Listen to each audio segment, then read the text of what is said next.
우리 주님 예수 그리스도께서 이 땅에 오신 것은 일방적인 하나님 사랑 때문이었습니다. 꼭 오셔야 하는 것은 아니었지만 사랑이 있었으니까 그렇게 한 겁니다.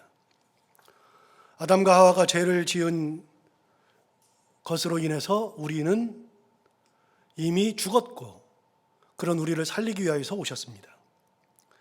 죄에서 벗어날 길이 없던 우리를 살리러 오신 거죠. 우리 힘으로는 안 되니까요. 그래서 사도 바울은 에베소 2장 1절에서 그는 허물과 죄로 죽었던 너희를 살리셨도다 라고 우리의 상태를 허물과 죄로 죽었던 존재였다고 분명하게 설명하고 있습니다. 이 구절에서 정말 중요한 것은 죽을 수밖에 없었던 것이 아니라 죽었던 이라는 표현입니다. 이 표현에 의하면 우리는 죽을 수밖에 없던 존재가 아닙니다. 아예 죽었던 존재죠. 엄청난 차이가 있는데요.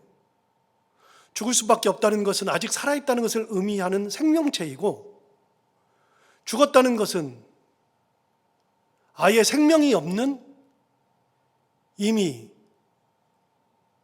죽은 상태를 의미하는 겁니다. 그래서 우리가 기도할 때 습관적으로 우리 죽을 수밖에 없는 우리를 이런 표현을 하는 것은 성경적으로는 맞지 않습니다. 죽을 수밖에 없는 우리가 아니라 우리는 죽었던 존재입니다. 우리는 그런 존재였습니다. 그런 우리를 살리러 오셨던 분이 바로 예수 그리스도였죠. 우리 인간은 하나님을 배반하고 죄를 지음으로 에덴 동산에서 쫓겨난 상태였고, 그렇게 에덴에서 쫓겨날 때 하나님은 에덴 동산의 출입구였던 동쪽 문에 하나님의 천사였던 그룹들과 불칼을 두어서 혹시라도 아담과 하와가 에덴으로 돌아오는 것을 완전히 차단해 버렸습니다. 에덴 동산으로 돌아와서 생명나무 열매를 다시 먹으면서 영생할까 싶어 하나님은 에덴 동산을 원천 봉쇄하셨죠. 그렇게 아담과 하와는 하나님께 버림을 받았고, 그때부터 인간의 아픔과 상처의 역사는 시작되었습니다. 에덴 동산을 쫓겨난 아담과 하와는 귀한 아들을 얻었는데 그 아이의 이름을 가인이라고 했죠. 우리 잘 아는 가인입니다. 그의 동생 아벨, 우리 잘 아는 가인과 아벨 중에서 첫 번째, 아담과 하와가 얻었던 첫 번째 생명 가인이었습니다. 그런데 여러분, 가인이라는 이름을 누가 지었는지 아십니까? 가인이라는 이름을 지은 이는 바로 아담이었습니다. 그가 그렇게 아들의 이름을 가인이라고 지은 데에는 자기의 삶에 대한 반추가 있었기 때문에 그렇죠. 가인이라는 이름의 뜻은 얻었다, 얻다라는 뜻입니다. 도대체 얻다는 것이 무슨 의미가 있을까요? 그래서 창세기 4장 1절에 의하면 아담이 그의 아내 하와와 동침하매 하와가 임신하여 가인을 낳고 이르되 내가 여호와로 말미암아 등남하였다 하니라. 가인을 낳고 나서 얻었습니다. 누구한테 얻었느냐? 하나님으로부터 얻었다는 겁니다. 내가 이렇게 에덴 동산을 쫓겨난 것이 3장이고 끝이고 4장 1절에 들어서 바로 아이를 낳았는데 그 아이를 얻으면서 마음에 기쁨이 생겼습니다. 무슨 기쁨이냐면 하나님 앞에 쫓겨날 때에는 아담과 하와의 심리적 상태는 최악이었을 겁니다. 후회와 공포와 상실감과 아픔, 상처 등의 여러 감정이 들었을 겁니다. 이제는 하나님으로부터 버림받은 존재였습니다. 그런데 아들을 낳았을 때 그 기쁨은 그런 하나님으로부터 쫓겨나고 그런 상처를 가지고 있고 그런 아픔을 가지고 있는 나에게 하나님이 자식을 주셨구나. 위로를 받았던 겁니다. 하나님으로부터 얻었다. 그래서 그의 아들을 가인이라고 지은 거죠. 너무나도 기쁜 거였습니다. 그런데 그 아들이 자기 동생 아벨을 들에서 쳐 죽이는 사건이 일어났습니다. 너무나도 뻔뻔하게 자기가 죽여놓고서도 당당했습니다. 인간의 역사가 그렇습니다. 우리는 끝없는 죄악의 역사를 가지고 있고 우리 인간은 끝없는 상처의 역사를 가지고 있습니다. 영적으로는 이미 죽었고 회복될 수 없는 깊은 수렁에서 사는 것이 우리 인간이죠. 아담과 하와 이후 인간의 역사는 변하지 않았습니다. 단 한 번도 변한 적이 없습니다. 그런 인간을 위해서 예수님이 오신 겁니다. 쫓겨난 존재, 상처와 아픔이 가득한 존재, 만족이라는 것을 소유할 수 없는 그런 존재를 위해서 예수께서 오셨습니다. 자기의 본질적인 문제를 해결할 수 없는 그런 우리를 위해서 예수님이 이 땅에 오셨죠. 그 예수 그리스도는 죄가 없으신 분이었고 굳이 이 땅에 내려올 이유가 하나도 없었습니다. 그분은 하나님이셨고 천지를 창조한 창조주였고 모든 인간들의 경배를 받아야 하는 분이기도 하셨습니다. 그런 분이 죄로 얼룩진 인간, 상처와 아픔 투성이인 인간, 죽음에서 벗어나지 못하는 인간, 그런 우리를 위해서 이 땅에 오셨던 겁니다. 사랑 하나 때문에. 그렇게 죄로 얼룩진 인간을 죄를 사하시려, 상처와 아픔이 가득한 인간의 상처와 아픔을 어루만지며 치유하시려, 죽음에서 벗어나지 못하는 인간을 죽음에서 벗어나 새 생명을 갖게 하시려 이 땅에 오신 거죠. 이게 진짜로 중요한 겁니다. 예수님은 죄가 없습니다. 예수님은 상처를 가질 이유가 없습니다. 아픔이 있을 수가 없습니다. 그런데 죄 없으신 분이 죄인을 위해서 오셨고, 상처 없으신 분이 상처를 가지고서 고난 가운데서 씨름하고 있던 인간을 위해서 오셨고, 아픔이 없으신 예수 그리스도께서 아픔 가운데에서 살아가는 인간을 위해서 오셨고, 생명이신 예수 그리스도께서 죽음 가운데에서 생명을 얻지 못하는 인간을 위해서 오신 겁니다. 그런데 예수님 오셨을 때 당대의 사람들은 그런 예수님을 죽이려고 했습니다. 기껏 사랑해서 왔는데, 기껏 아픔을 치유하려 왔는데, 상처를 보듬으려 오셨는데, 죄를 없이 하러 오셨는데, 영원한 죽음의 문제를 해결하러 오셨는데, 거꾸로 그 사람들이 예수 그리스도를 죽이려고 했습니다.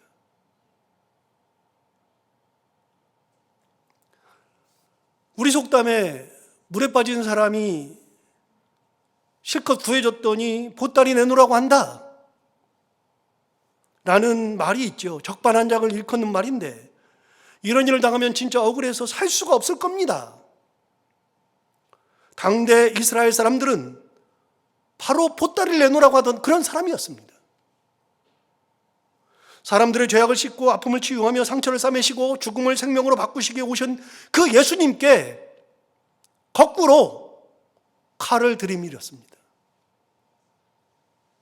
진짜 웃기는 겁니다. 이사야 53장에는 이런 예수 그리스도의 모습을 잘 설명하고 있는데요, 53장 3절부터 5절까지에 의하면 이렇게 말합니다. 그는 멸시를 받아 사람들에게 버림받았으며, 우리 예수님이 버림받을 존재가 아니죠. 버림받은 존재를 위해서 오셨잖아요. 멸시받는 자들을 위해서 오셨잖아요. 그런데 예수님이 멸시를 받았고 버림을 받았으며, 간고를 많이 겪었으며 질고를 아는 자라. 마치 사람들이 그에게서 얼굴을 가리는 것 같이 멸시를 당하였고 우리도 그를 귀히 여기지 아니하였도다. 당대 사람들이 그랬습니다. 그는 실로 우리의 질고를 지고 우리의 슬픔을 당하였거늘, 주님께서 우리의 질고를 졌어요. 우리의 슬픔을 당하였어요. 그런데 우리는 생각하기를 그는 징벌을 받아 하나님께 맞으며 고난을 당한다 하였노라. 우리 때문에 고난을 당하는데 우리는 어떻게 생각했느냐? 범죄했기 때문에 하나님께 고난당하는 거다라고 생각했다는 겁니다. 어쩜 이렇게 이사야가 정확하게 말했을까요? 그가 찔림은 우리의 허물 때문이요, 그가 상함은 우리의 죄악 때문이라. 주님께서 찔린 것은 우리의 허물 때문이고 그가 상한 것은 우리의 죄악 때문이라는 겁니다. 정확하잖아요. 그가 징계를 받음으로 우리는 평화를 누리고 그가 채찍에 맞음으로 우리는 나음을 받았도다. 그가 징계를 받았기 때문에 우리가 평화를 누리는 겁니다. 그가 채찍에 맞았기 때문에 우리는 나음을 입은 겁니다. 여러분, 우리가 그것에서 벗어날 수 없으니 주님께서 그렇게 해주신 겁니다.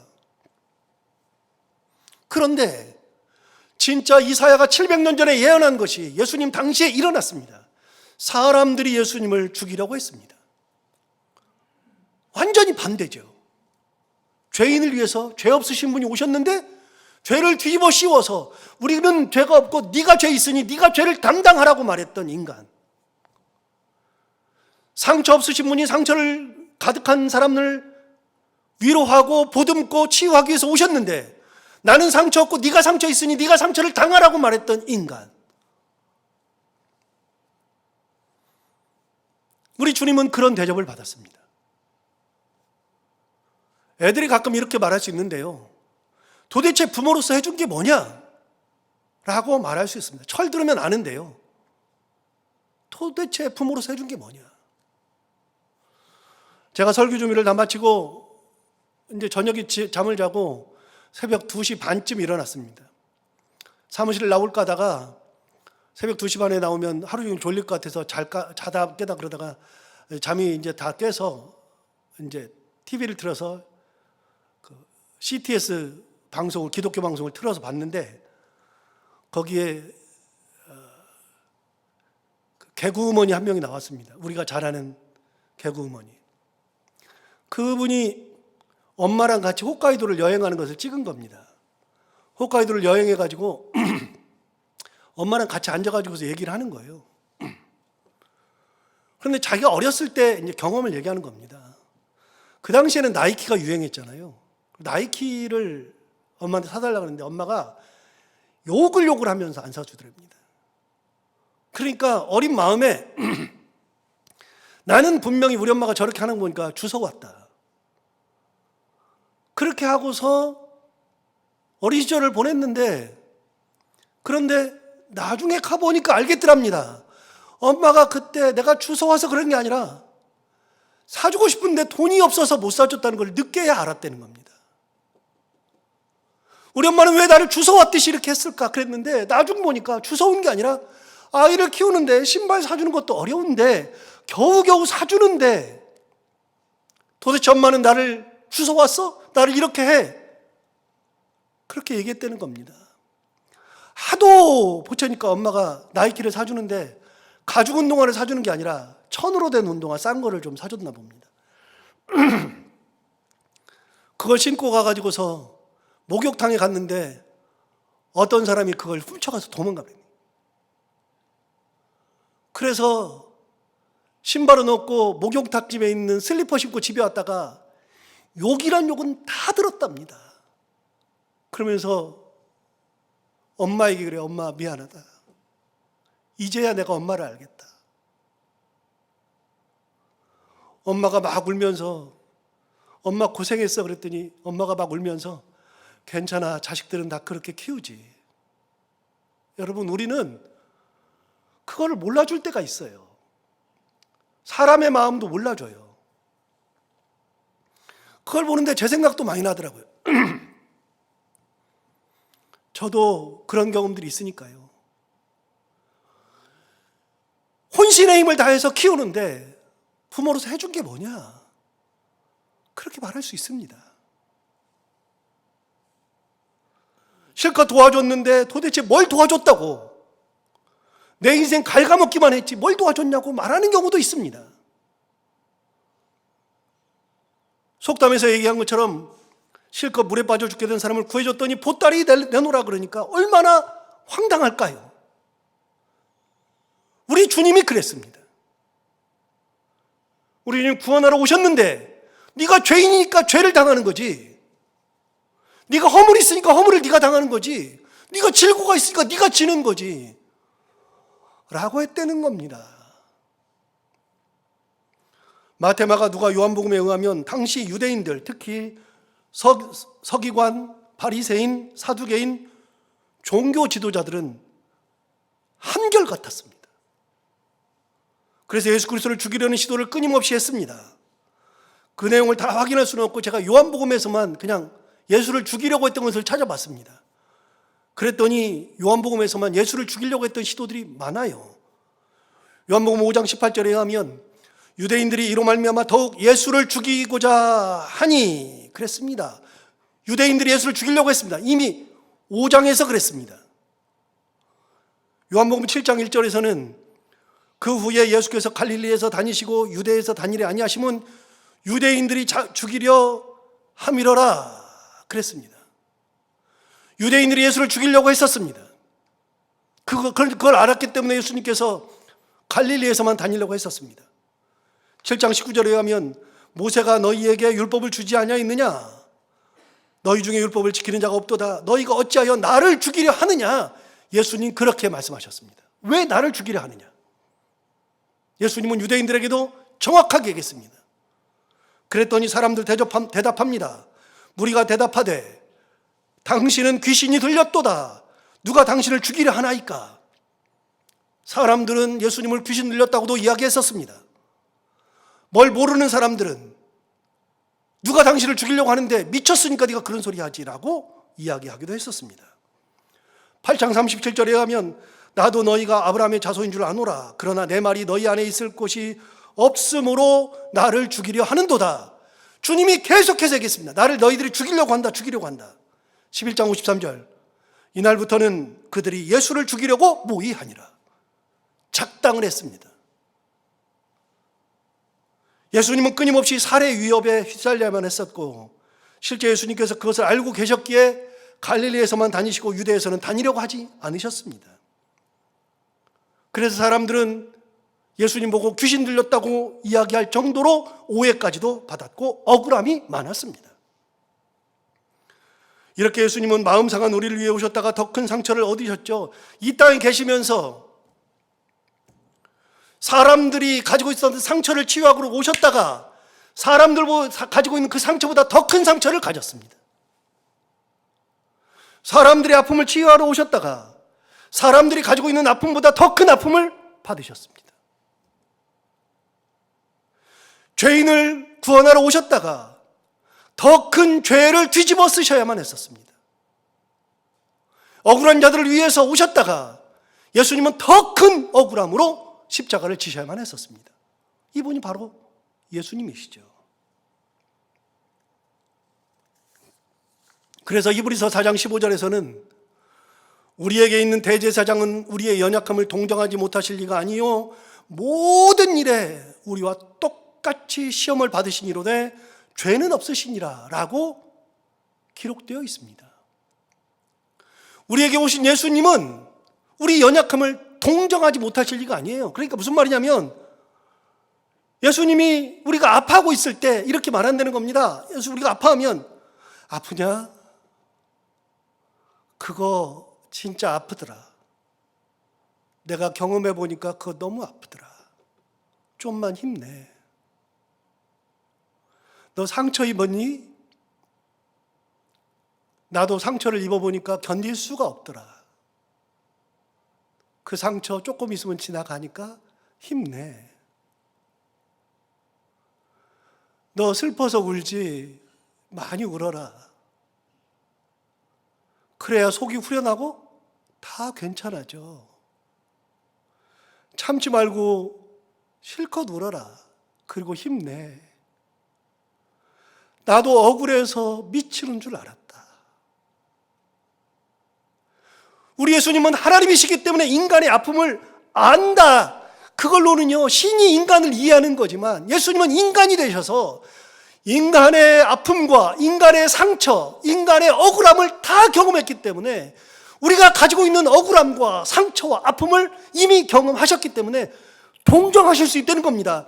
아프냐? 나도 아프더라. 힘드냐? 나도 힘들더라. 괜찮아. 조금만 기다려. 잘 넘어가자.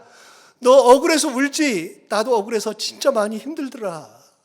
울어라. 많이 울어라. 괜찮아. 예수님이 억울하셨으므로 억울함을 아신 거고 상처가 있었기 때문에 상처를 아셨고 아픔이 있었기 때문에 아픔을 아셨던 겁니다. 그러니까 예수님과 우리는 떨어져 있는 존재가 아니라요. 신이고 인간인 존재가 아니라 예수님은 신이 인간이 되셔서 인간으로서 사셔서 인간이 겪었던 모든 걸 함께 겪으시고 인간이 가졌던 상처와 아픔과 억울함이나 이 모든 것을 같이 경험하셨던 예수 그리스도. 그럴 필요가 없어요. 우리 지금 왜 그러셔야 돼요? 그럴 필요 없으신 분이 그렇게 낮아지셔서 우리랑 똑같이 되셔서 그렇게 우리의 상처를 보듬어 주신 겁니다. 그런 의미에서 오늘 본문을 보면 예수님의 마음과 그것을 해결하시는 예수님의 해안을 알 수 있습니다. 오늘 상처 입은 사람들이 등장하거든요. 그 상처를 어떻게 치유하나 볼까요?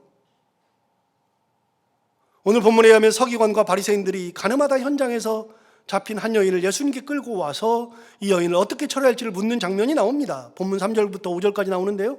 서기관과 바리새인들이 음행 중에 잡힌 여자를 끌고 와서 가운데 세웠다. 음행 중에 잡힌 여자를 끌고 와서 가운데 세웠습니다. 예수께 말하되 선생이여, 이 여자가 가늠하다가 현장에서 잡혔나이다.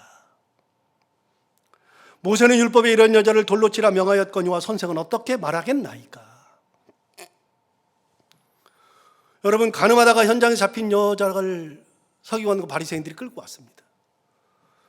우리가 너무나도 잘 아는 본문이죠. 뻔한 얘기입니다. 설교하기도 너무나도 어려운 얘기, 진짜 뻔한 얘기. 그래서 설교하기가 힘드는데요, 오늘 그 뻔한 얘기를 하려고 하는 게 아니고요, 그렇게 현장에서 잡혀온 여자를 서기관과 바리새인이 데리고 왔을 때 당신은 어떻게 처리하겠습니까? 라고 묻는 장면입니다. 여인이 타겟이 아니고 예수 그리스도가 타겟입니다. 당신은 뭐라고 말하겠습니까? 이상하지 않습니까? 그들이 이렇게 말했습니다. 5절에서 이렇게 말했습니다. 모세는 율법에 이러한 여자를 돌로 치라 명하였습니다. 여기에 답이 나와 있습니다. 그렇게 현장에서 잡힌 여자는요, 그 자리에서 돌로 쳐 죽이면 됩니다. 누구의 동의를 구할 필요가 없습니다. 현장에서 잡혔기 때문에, 다 봤기 때문에 돌로 쳐 죽이면 됩니다. 동의를 구할 필요가 없습니다. 그런데 여러분, 이상하지 않습니까? 그냥 그 자리에서 돌로 쳐 죽이면 되는데 그 여인을 끌고 왔단 말이죠. 의도가 보이지 않습니까? 예수님께 말하는 게 보이지 않습니까? 모세 율법에는 현장에서 잡힌 여인은 돌로 치라 했는데 당신은 뭐라고 말하겠습니까? 너무 이상하죠? 예수님이 타겟인 것을 우리는 알 수 있습니다. 그런데 예수께 이것을 물었을 때 예수님 이렇게 대답합니다. 6절 상반절만 보시면 이렇게 말합니다. 그들이 이렇게 말하면 고발할 조건을 얻고자 하여 예수를 시험함이러라. 예수님을 시험하는 겁니다. 인간이 되신 예수 그리스도, 우리를 위해서 오신 예수 그리스도를 시험하고 있다는 겁니다. 뒤집어야 되는 거 아닙니까? 주께서 우리를 시험하시고 주께서 우리를 그렇게 하는지 안 하는지를 보시는 게 마땅한데 거꾸로 그들이 예수를 시험하고 있다는 겁니다. 의도가 분명하죠. 그들이 생각하기에 이것은 세상의 어느 누구라도 절대 빠져나올 수 없는 외통수입니다. 너무 확실하니까 예수님을 엮어보려고 한 겁니다. 예수께서 평소에 뭐라고 하셨냐면 사랑하라, 사랑하라 하셨으므로 지금 이 상황에서 예수 당신이 어떻게 말하겠습니까? 라고 했을 때 평소에 사랑하라, 사랑하라 했으므로 이 여인을 사랑해라, 용서해라 그러면 율법을 어기는 것이요.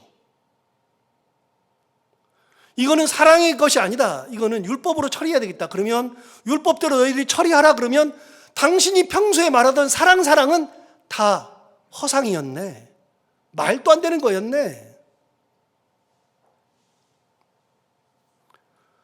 말만 번지르르게 하네. 그렇게 책을 잡을 수 있을 겁니다. 우리는 예수께서 어떻게 하셨고 어떤 결과가 나왔는지를 잘 알고는 있지만 그래서 설명할 필요가 없는데 당시의 상황이 얼마나 급박했는지는 알 수 있습니다. 6절 하반절부터 7절 상반절을 보시면 이렇게 나와 있죠. 6절 하반절부터 보시면 예수께서 몸을 굽히사 손가락으로 땅에 쓰시니 그들이 묻기를 마지 아니하는지라. 계속 물은 겁니다. 빨리 대답하라고. 빨리 대답하라고. 어떻게 말할 거냐? 긴박하죠. 어떻게 말해야 할지 너무나 당황했을 것 같은데 이때 예수님의 해법은 이렇습니다. 7절 하반절입니다. 이에 일어나 이르시되 너희 중에 죄 없는 자가 먼저 돌로 치라 하셨습니다. 예수님의 해법은 죄 없는 자가 먼저 돌로 치라는 거였죠. 참 대단한 해법입니다. 가끔 생각해 보면요, 하나님의 방법은 정말 대단한 것이 엄청 많습니다. 그 중에 구약의 예를 하나만 들어보면요, 솔로몬의 재판에서 우리는 이런 것을 발견할 수 있죠. 우리는 솔로몬의 재판에서 여인 2명이 아이를 거의 같은 시기에 낳았는데, 한 여인이 자다가 자기가 이렇게 몸을 뒤척이다가 아이를 그냥 깔아서 아이가 죽었어요. 우리 잘 아는 얘기죠. 그리고 자기가 죽으니까 그 다른 여인의 아이를 자기 아이라고 우기는 겁니다. 서로 우겼기 때문에 솔로몬 앞에까지 왔을 때 솔로몬이 판결 내리는 것은 이 세상에 전무후무한 정말 있을 수 없는 기가 막힌 지혜의 판결이었죠. 우리 다 알잖아요. 아이를 반으로 나눠줘라. 그랬더니 가짜 엄마는 그렇게 해주십시오. 진짜 엄마는 안 됩니다. 저 여인 애입니다. 저 여인인데 제가 거짓말했습니다. 그랬을 때 솔로몬이 저 여인이 진짜 엄마다 라고 했던 솔로몬의 재판, 세기의 재판. 우리는 결론을 아니까요, 어떤 결론인지 아니까 그 이야기만 들으면 반으로 나눠줘라, 이 해답이 나와 있는데, 여러분 해답을 모른다고 생각했을 때에는요, 이걸 어떻게 해결할 수 있는 방법이 없어요. 그럼 이제 조사를 하지 않겠어요? 막 이렇게 조사하고 저렇게 조사하고 별별 걸 다 했을 텐데, 솔로몬의 답은 사람의 마음을 정확하게 알고서 내린 지혜의 판결이었습니다. 분명히 사랑하는 마음을 가진 엄마는 아이를 죽일 수 없었습니다. 사람이라면 당연히 이렇게 될 거라는 것을 다 알고 이런 판결을 내린 거죠. 오늘 본문도 정확하게 그것과 일치한다고 할 수 있습니다. 우리는 이 답을 아니까요. 아니까, 야, 정말 대단하다. 예수님 진짜 대단하다. 저는 이런 걸 알면서 정말 대단하다고 느꼈습니다. 죄 없는 자가 먼저 돌로 치라. 율법대로 해라. 사랑으로 해라. 답을 준 게 아닙니다. 그 사람들의 대답은 둘 중에 하나를 선택하라고 이야기하는 거잖아요. 그런데 예수님은 둘 중에 하나를 선택하지 않았습니다. 어떻게 하느냐? 죄 없는 자가 먼저 돌로 치라. 이게 정말 유명한 예수님의 판결입니다. 그러자 모든 사람들이 다 돌아가죠. 9절을 볼까요? 그들이 이 말씀을 듣고 양심의 가책을 느껴 어른으로부터 시작하여 젊은이까지 하나씩 하나씩 나가고 오직 예수와 그 가운데 섰는 여자만 남았더라. 이 말씀이 그들에게 양심의 가책을 느끼게 했습니다. 그럼 여러분 하나 묻습니다. 거기에 모여있었던 사람이 몇 명인지 몰라도 10명이라고 쳐요. 그냥 10명이라고 치고, 그 중에 양심의 가책을 막 느낀 사람이 몇 명이었습니까? 10명이었습니다. 모두 다가 양심의 가책을 느꼈습니다. 그래서 하나씩 하나씩 다 그 자리에서 빠져나가고 오직 예수와 여자만 남았습니다. 그런데 이 본문은 아주 재밌는 얘기를 해주잖아요. 9절을 다시 보시면, 그들이 이 말씀을 듣고 양심의 가책을 느껴 어른으로부터 시작하여 젊은이까지 하나씩 하나씩 그랬는데, 어디 보냐면 어른으로부터 시작하여 젊은이까지, 어른들이 양심의 가책을 더 느낄 일이 많았던 모양입니다. 더 많은 죄를 지었던 모양입니다.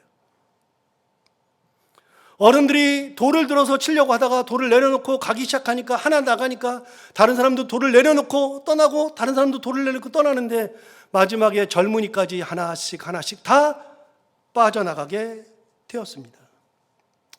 여러분 뒤집어 생각해 볼까요? 만약에 그 얘기를 들었을 때 이 사람들은요, 여인을 돌로 치고 싶은 생각이 없어요. 예수를 돌로 쳐 죽이고 싶은 거예요. 그런데 그 얘기를 하자마자 너무 성질이 나니까 예수님을 돌로 확 던져서 쳤다거나 여인을 돌로 쳤다. 그러면 뭐 그냥 그런 일이 일어났겠죠. 그런데 만약에 돌을 들어 치면, 예수님 뭐라 그러시냐면 죄 없는 자가 먼저 돌로 치라 그랬는데, 만약에 돌로 치면 사람들이 다 알 겁니다. 10명이 모였는데 저 사람들 다 알아요. 쟤는 어떤 사람, 얘는 어떤 사람 다 알거든요. 아는데 돌로 쳤다 그러면 그 사람들이 야, 너도 죄 있잖아. 근데 네가 왜 돌로 쳐? 그랬거나 그런 말을 못해도 속으로 지가 죄인이면서 지가 저는 더 큰 죄를 지었으면서 돌로 쳤네? 다 알 겁니다. 그래서 여러 사람들이 양심의 가책을 느낀 겁니다. 못해서 안 하는 게 아니라 안 하는 겁니다. 절대로 할 수가 없는 겁니다.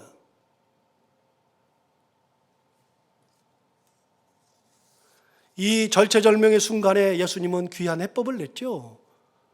용서의 해법을 낸 겁니다. 사람들의 마음을 어루만지는 해법을 낸 겁니다. 거기 서 있던 여인은 할 말이 없습니다. 얼굴을 들 수도 없습니다. 그녀만큼 괴로운 사람이 또 있었을까요? 그녀의 상처는 누구보다 컸습니다. 그러나 예수님은 그녀의 아픔을 함께 아파하신 겁니다. 보듬어 주신 겁니다. 상처를 싸매시는 거죠. 너는 죽어야 되는 존재가 아니라 너의 상처도 새로운 인생으로 태어나서 다시 살아갈 존재. 이미 예수님은 상처를 입었던 존재였기 때문에 그 여인의 상처를 어루만져 주신 겁니다.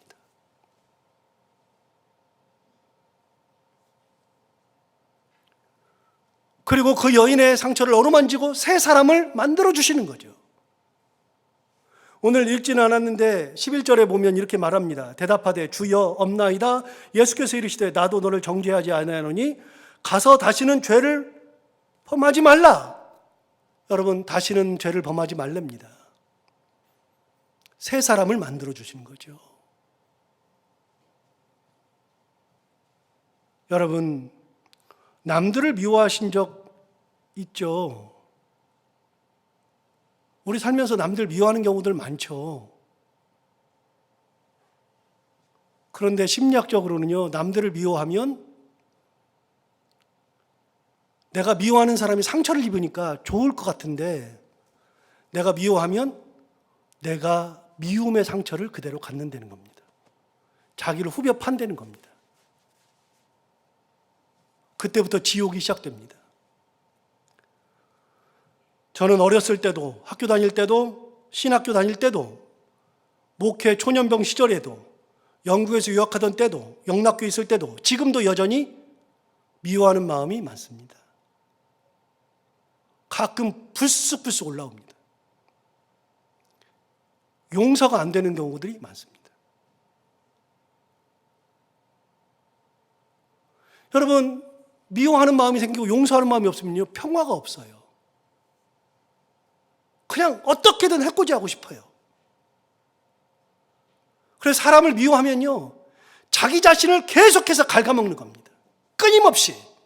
평화가 없습니다. 너무 괴롭습니다.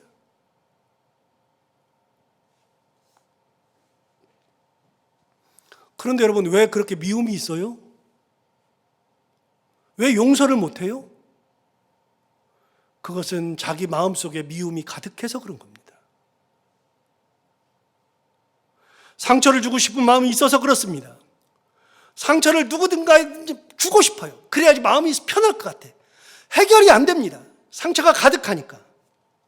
그래서 남을 향해서 표출하죠. 가늠하다 잡힌 여인을 예수께 끌고 온 이들 역시 상처가 가득합니다. 무슨 상처? 예수를 죽이고 싶은 상처. 예수를 돌로 치고 싶은 상처. 그거를 표출하고 싶은데 여인에게 표출하는 것이 아니라 그 자리에서 죽여도 되는데 여인에게 표출하는 게 아니라 예수님 앞에 가져와서 예수님으로 하여금 어떤 판결을 하든지 당신이 이 여자를 죽였다. 그리고 그 예수를 괴롭게 하고 싶은 마음이 있습니다. 평화가 없죠. 가늠하다 잡힌 여인을 끌고 왔을 때 그 사람들은 서기관과 바리새인들이었습니다. 그들이 가지고 있는 마음의 상처가 얼마나 컸을까, 미움이 얼마나 컸을까 생각해 보면 참 미움이 컸을 겁니다. 여러분, 세상은 미움 없이 살 수가 없어요. 제가 보니까 안 미워하고 싶은데요, 미움이 생기면 그거 잘 안 됩니다. 나이가 많으나 적으나 진짜 미움이라는 게 있어요. 얼마나 미운지 몰라요. 미운 짓만 골라 하는 사람도 있고요, 정말 한 대 팍 때리고 싶은 사람도 있고요. 세상은 상처 입은 사람들이 정말 많습니다. 여러분들은 안 그렇습니까? 저도 상처가 많습니다.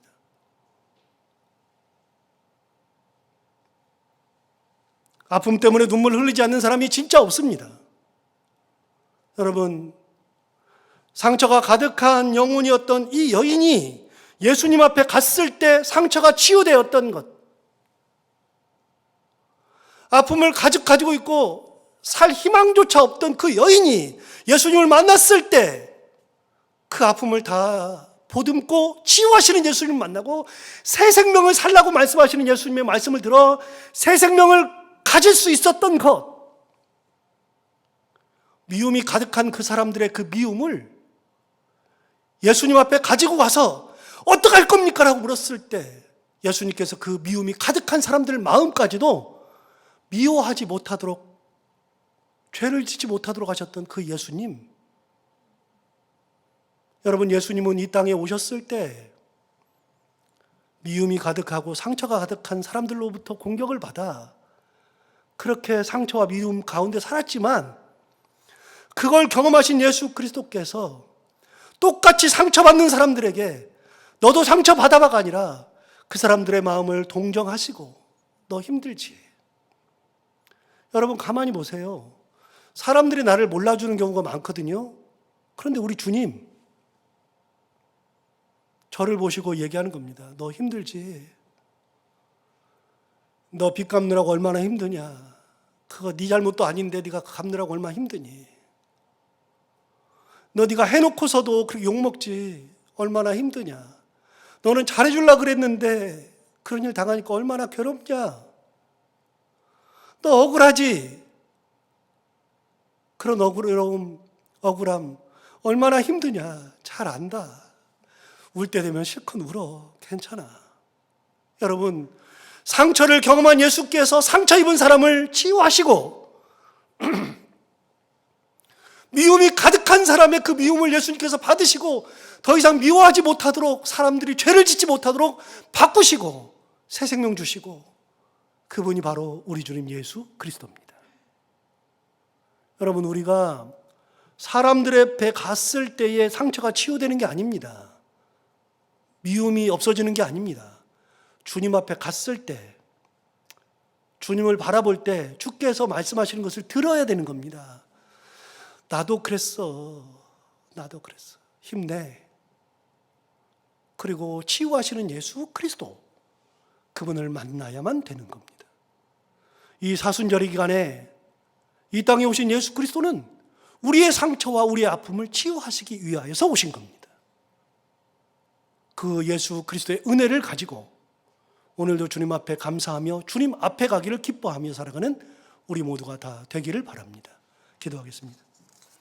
하나님 아버지, 감사합니다. 오늘도 귀한 말씀 우리를 깨우쳐 주셔서 감사합니다. 이 말씀 듣고 하나님의 은혜를 바라보며 하나님과 동행하기를 원합니다. 주께서 인도하시고,